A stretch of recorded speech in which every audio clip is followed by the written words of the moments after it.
Hello, my name is Margaret Quixley. I'm the campaign manager of Everybody's Home, which is a campaign designed to fix Australia's housing crisis. My name is Aloy Surasan. I'm the chair of the African Leaders Malaria Alliance Youth Advisory Council. The African Leaders Malaria Alliance is the coalition of the 55 heads of states in the African Union who come together to foster accountability, transparency, and action towards the fight against malaria and elimination of other diseases across the continent.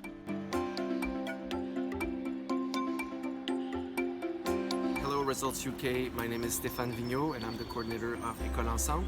École, ensemble is based in Quebec. Its name translates roughly to "Let's go to school together."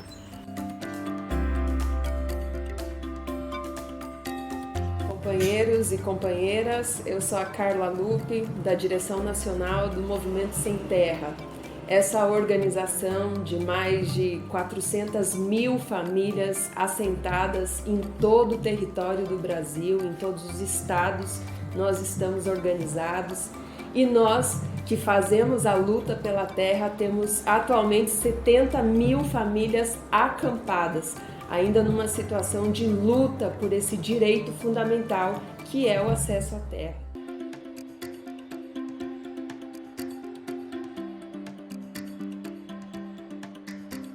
So Everybody's Home is a movement of over 400 organisations made up of homelessness, housing, community service, welfare organisations and everything in between, as well as 40,000 motivated individuals across the country who have come together under a shared vision of to fix Australia's housing crisis, and we're fighting to ensure that everyone has access to a safe, decent and affordable home. So we have 4 key pillars that we use in the campaign to inform our strategy, and the first is around shifting the dominant public narrative, and that's based on an understanding that if we're able to reframe homes as an essential service and foundation for a good life, rather than an economic or a primary source of wealth generation, then we will generate the impetus and widespread support that we need to advocate for our policy solutions. The second pillar is about building a visible constituency, public constituency for the solutions that we want. And that is based on a rationale that if we're able to equip and mobilise our supporters to act, then we can harness their energy and their frustration into channeling their support for the solutions. And that will encourage the government to be bolder in their housing agenda because they'll be hearing our solutions from multiple sources. The third is similarly around strengthening and expanding our coalition. And that's also about expanding our influence. So if we're able to strengthen our formal and informal network of organisations and advocates for housing reform, then we'll create an enabling environment for policy reform, because the government will be hearing our policy solutions from different messengers. So that's really important. And then the fourth, is around cultivating champions, long-term champions for reform within the political system. So we advocate directly to politicians, both as a campaign, as individual organisations, and supporting our individual members and supporters to advocate directly, so community members. And that's based on a rationale that if we're able to build champions for housing reform across the parliament, then we will obviously future-proof against changes in the political system, but we'll also build literacy around some of the problems in the current system and foster long-term support for our policy solutions, because we'll have a network of people who understand and they're willing to stake their political capital in housing reform. Our biggest win so far actually came just a couple of weeks ago. We saw the national government has just committed $2 billion of direct investment into social and affordable housing, which was a major policy change. The government also took to the election a commitment to developing a national housing and homelessness plan, which is currently in the process of consultation. And we've also seen modest increases in rent assistance to individuals in private rentals and a commitment to strengthening renters' rights.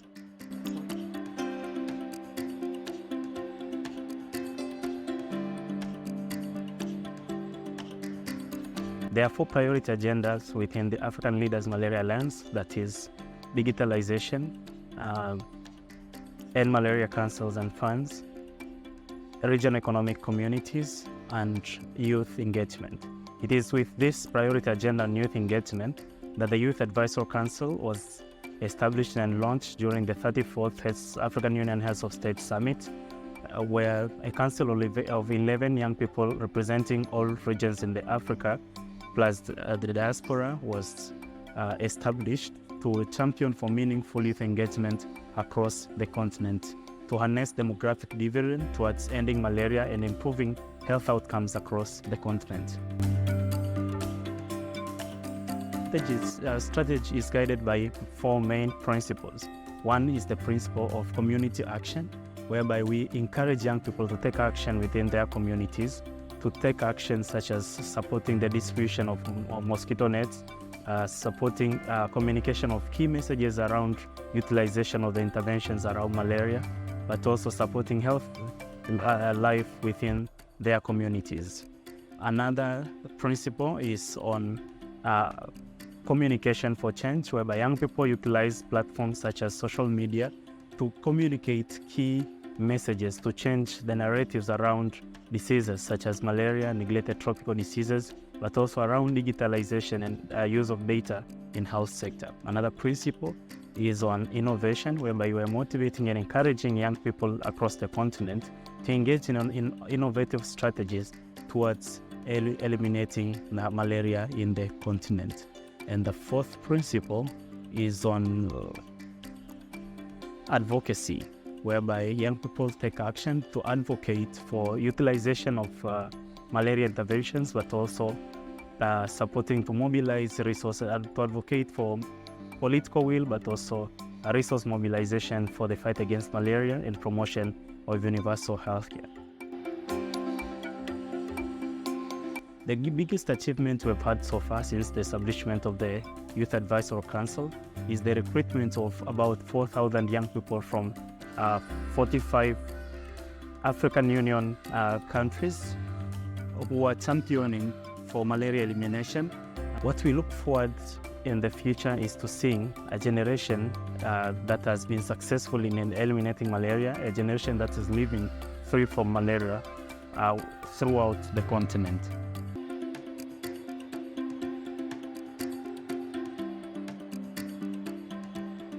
Our vision is for Quebec to have an education system where students learn together regardless of their socioeconomic background. It's not the case now. Let me give you an overview of our education system. We have 3 networks, if I could call them like that. First, subsidized private schools, selective public schools, and regular public schools. Let's start with private schools. So here they're subsidized. They have the right to select their students with fees, with exams. They charge roughly £3,000 per year. Of course, they select the highest achievers. At some point at the end of the 80s, public schools realized that and decided to do something about it. But instead of going after the privileges of private schools, that is, selection of kids thanks to exams or fees, instead of doing that, they decided to compete on subsidized private schools' turf, that is selection. So that led to the creation of selective public schools. So they're public, but they select their kids with also exams and fees. That leads us to our 3rd network, regular public schools. They're neighborhood public schools. They accept every kid in their catchment area. They're free, but you've guessed it, they have an over-representation of kids who are poor and who are lower achievers. This school composition just feeds the vicious circle of school segregation. It just keeps going. First of all, it's a policy issue, so we needed an excellent policy alternative. So we've worked 2 years on our plan. This is it, the plan for a common school network. Here, this issue had been kind of politically stuck for 50 years, so we needed to be innovative, find new ways to bring about a fair education system. We needed new ideas, and that's what we did. So I'll let you check it out online. It's at écoleensemble.com. But what I can say now is that our work has now turned to be to promote the plan to the general public, to the education milieu, to political actors. One of the big successes we've had so far was during the last election campaign in autumn. During that campaign, our goal was simple. We wanted our issue to become a topic of the leaders' debate on TV. So in order to achieve that, we set up a microsite and we sent our supporters to that site where they could just click on a button and an email would appear already pre-written, addressed to the anchor of the debate and asking him to ask questions to the leaders about our three-tier education system. So that worked really well, brilliantly. In fact, the anchor even said he wanted to give an award to parents for having written to him in such high numbers. As for the leader's answer to his questions, it was less brilliant, let's say, but anyway, that's our work, to make sure that the next time they have a good answer, they'll know that the question will be coming again next time. They'll need a good solution. Hopefully it will be ours.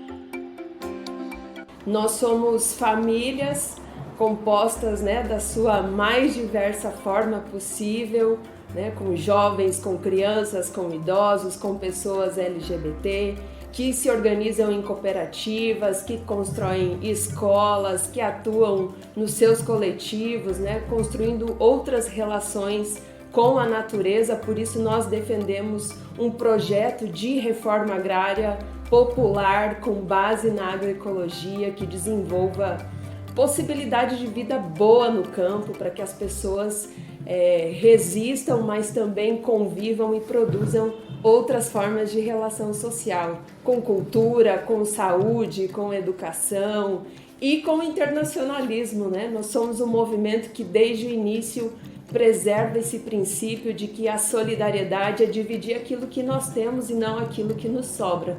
Por isso, nossa luta por construir cooperativas, associações, grupos de trabalho, né, que atuam numa relação saudável com a terra agroecológica. Sem dúvida, a principal estratégia de luta que nós mantemos acesa é a ocupação de terra, é a organização de marchas, é a organização de festivais. Atualmente, inclusive, o Movimento Sem Terra tem a meta de, em 10 anos, plantar 100 milhões de árvores nos nossos assentamentos, nos nossos acampamentos, que entendemos que a questão ambiental é um tema central para quem pensa em transformações sociais, né, e cuidado com aquela que é a nossa principal mãe, a terra. Porque nós, né, no nosso processo de reforma agrária que defendemos, a cooperação é uma das ações, né, que nós temos, uma outra dimensão de trabalho que nós temos. Então, são cerca de 185 cooperativas que nós temos organizada em todo o Brasil, atuando em diferentes cadeias produtivas, né? No sul a gente tem experiências aí do arroz e do leite orgânico, no sudeste do café, na Bahia do cacau, em algumas regiões a produção de carnes, hortifruti, enfim, né? Todas as áreas e, né, acesso aí à agroindústria de toda essa produção. Acho que o nosso movimento tem tido grandes conquistas no último período, né? Toda a luta por recuperar a democracia no Brasil, nós somos parte disso. E temos construído, né, nesse período diferentes ações, né, campanhas, trabalhos coletivos, para que a gente possa, de fato, transformar e fazer a justiça social no Brasil. Nós precisamos passar pela democratização da terra. Então, queria deixar um abraço para vocês, boas lutas, nos encontramos em próximas atividades.